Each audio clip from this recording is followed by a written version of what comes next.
แล้วก็ไปสูบอีกสูบบอลฟางนะจิหล่อจ้าบ้านนี้จะก็มี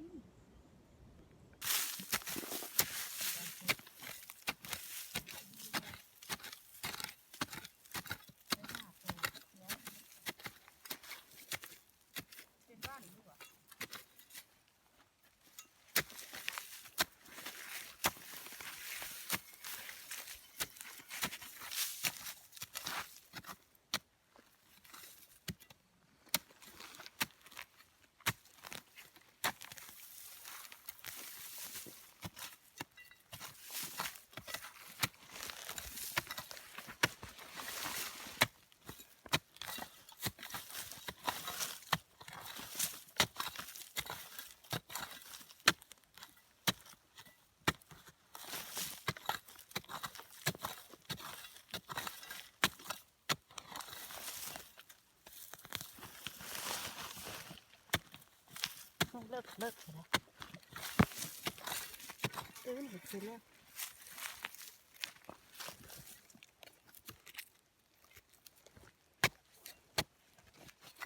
ตรงไหนไปแล้วเดินขึ้นมา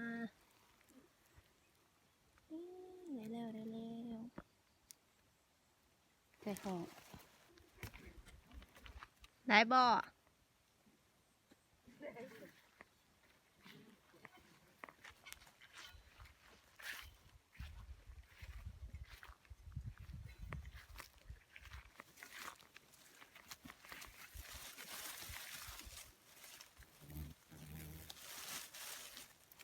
ไข่มันช่วงควายปุ๊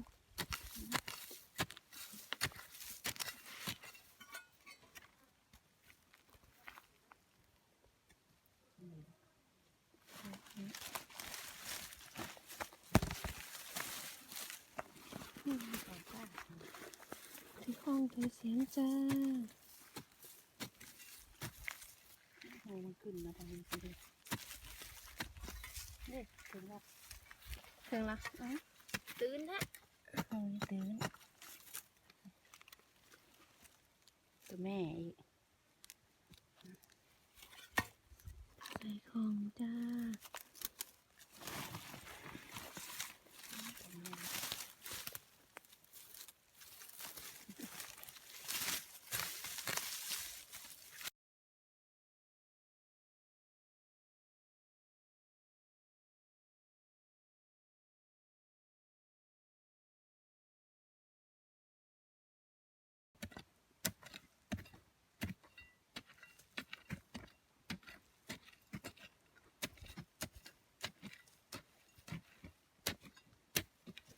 ถ่ายเอาคนพูดหลายๆเนี่ย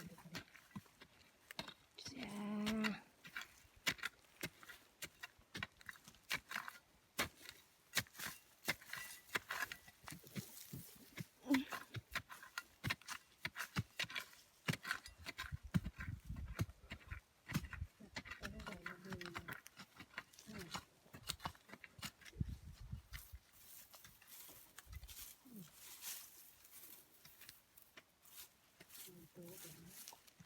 ช้อนก็ไปตามโต๊ะมันเคยว่าช้อนค่ะไม่เคยช้อนเลย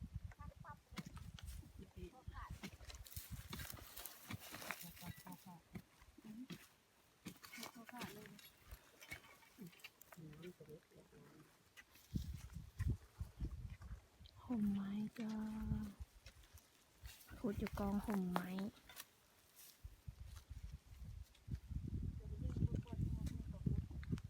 มา4 คน น้องมา4 คนโอ้โหขุดแล้วถึงแล้ว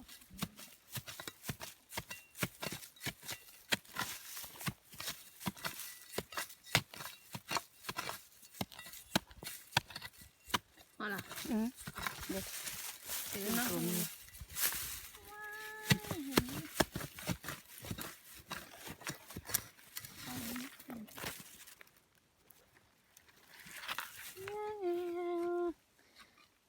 ได้แล้วไข่คล้องตรงนั้น ไข่มันออก ถ่ายจะคล้อง ใส่เป็นติ๊บแล้วจังค่าย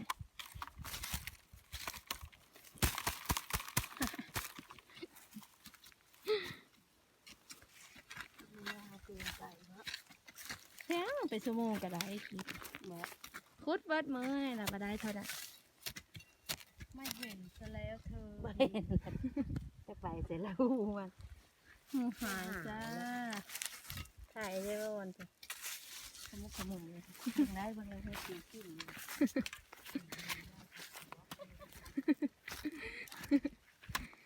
จักโตแล้ว ว่าละ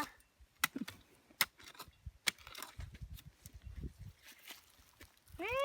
ตัวใหญ่ตัวใหญ่ตัวใหญ่ คือบ่หาแข่งมัน บ่เด้นี่คุยอยู่แล้ว คุดแล้วแหละ พูดได้ไหม คุดกับคุด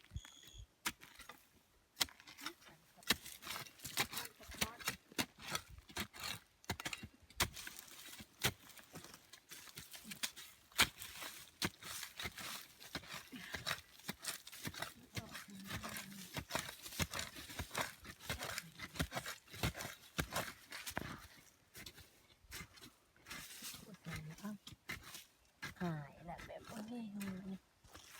ายละเห็นละ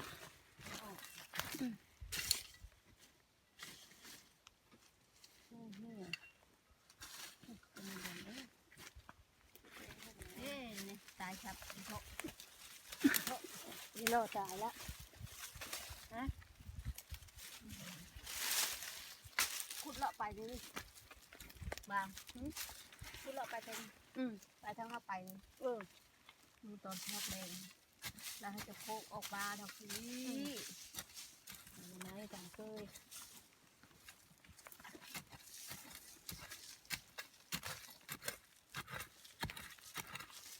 ไม่แน่ค่ะ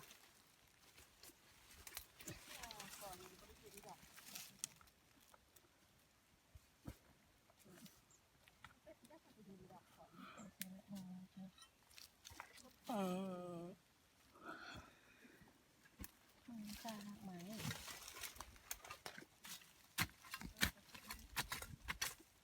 ข้าหักไม้เด็ด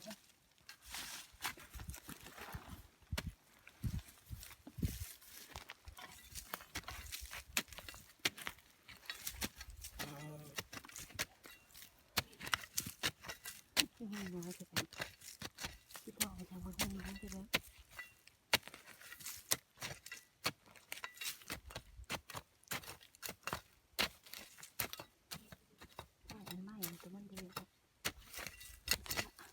เห็นแล้วบ่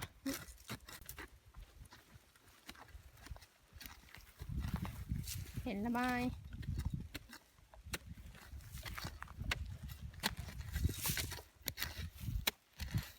อุ้ย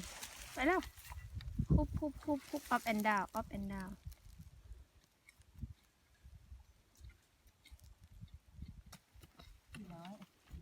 400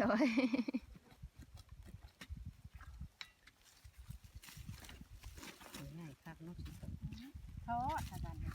ท้อราคาหุ้มเอาอีโฮนที โอ้ตาย ป่านมันกิน เอาให้กินแล้วก็ ได้400แล้วเจเล่ จะเลยมาคุดบาทเดียวได้400ของเจเล่ไปแล้วของเล่นนอกอย่าเห็ดนาน เจบางบุอู ๆง่าไม้จ้ะ เจวอนได้มองพันปลาย ใส่แตกมัน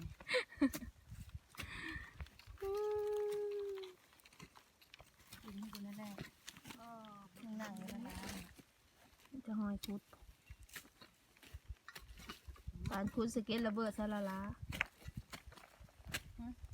ว่าป่านคุดสเก็ตหนังสั่นเอ้ยนั่นแหละเอลิน จ้าเริ่มตายนะโควิดแล้วจ้ะ แต่หลาย เดิมขวายมันหลายมันคุดเนี้ยมันแบบขวาย ข่อยหลายแห้ง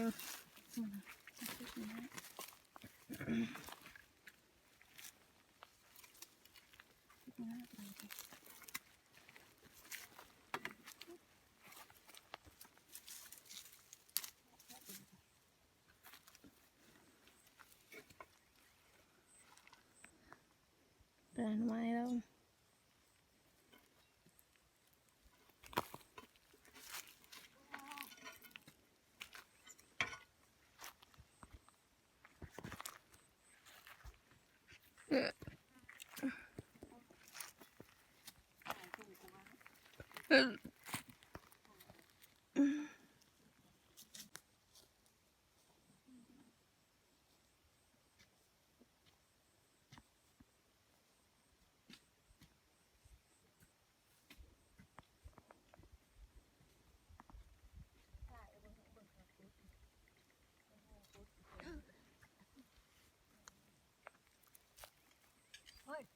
มีไปแล้วเป็นชีวิตนั่น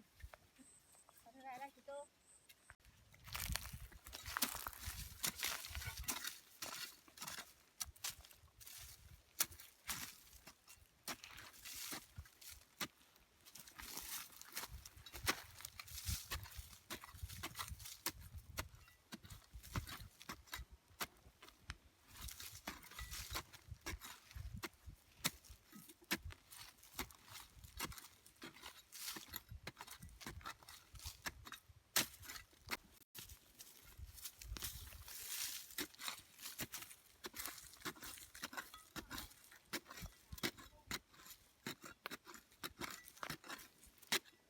เลิกแต่ตัวนี้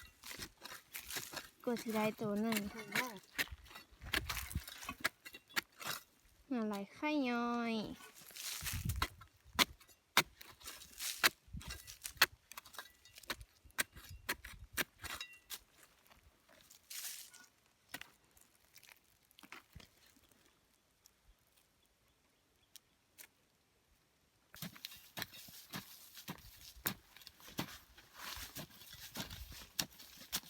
ตัวหงไม้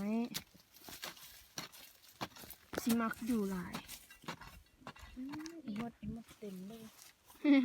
หมด ไปหมดบ่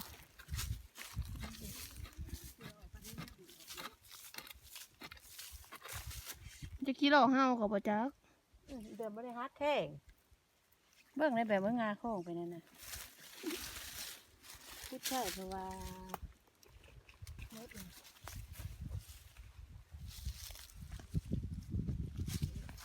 เราจะใช่เอาคลิปอันลุดอันแตนไล่ แตนไล่กันแล้วโอ้หกแหวนมืออยู่นี่พี่ในโคตรก็ได้หนังหาแล้ว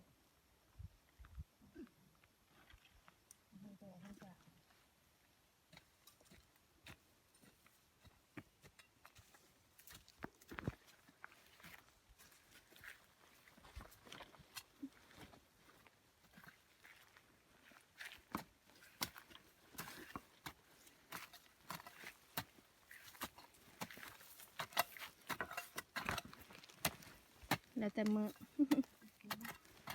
โคตรจ้า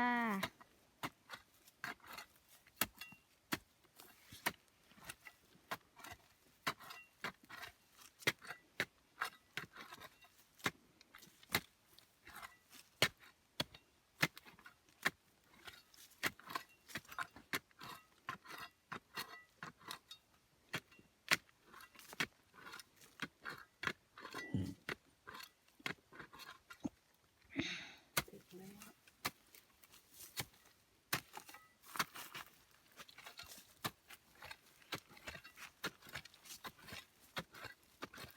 ม่ใช่ทำเป็นมันจะเป็น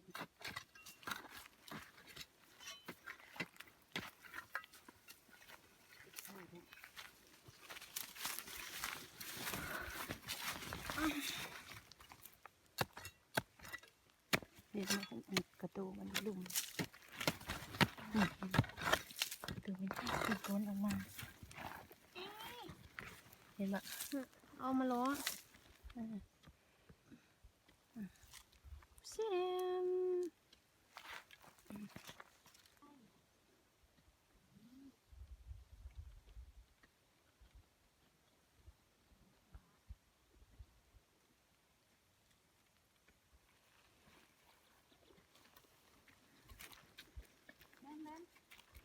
จ้า ได้อีกแล้วบ่ ถ่ายเลยมันพัดเลย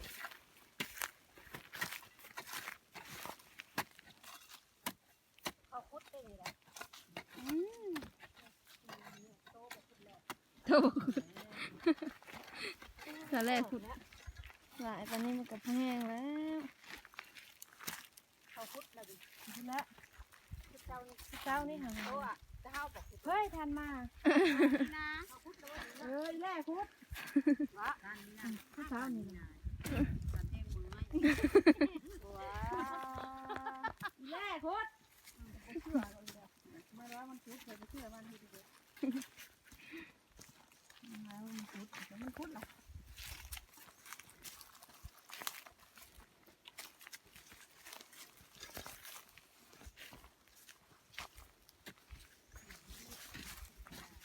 กันนี่นะกันหนายังเขาพุดเขาพุดออกเดี๋ยวมาดูเขาพุดเขาพุด ก็จะได้ตัวหนึ่งบ่ไม่ง่ายเลยอะเขาขุดได้หรอ เชื่อตัวพุดใช่ไหมเชื่อมันยาก แต่เราก็บ่ได้ฮอด400ล่ะ รอบก็ทั้งคืนทางนี้เขาพุดเบิ้ลแล้วก็รอบไปทางขึ้นลา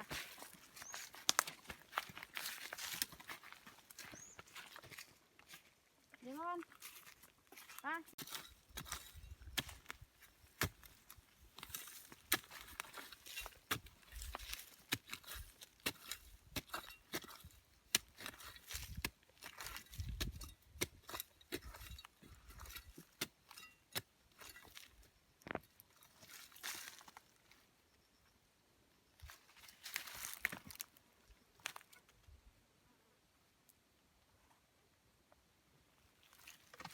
เอาของให้ก่อน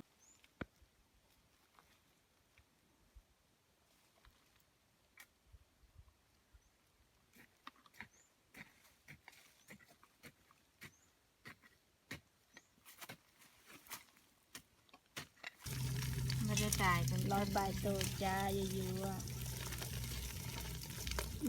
ก็เขาจะโอนเนาะมันได้เนาะ พอ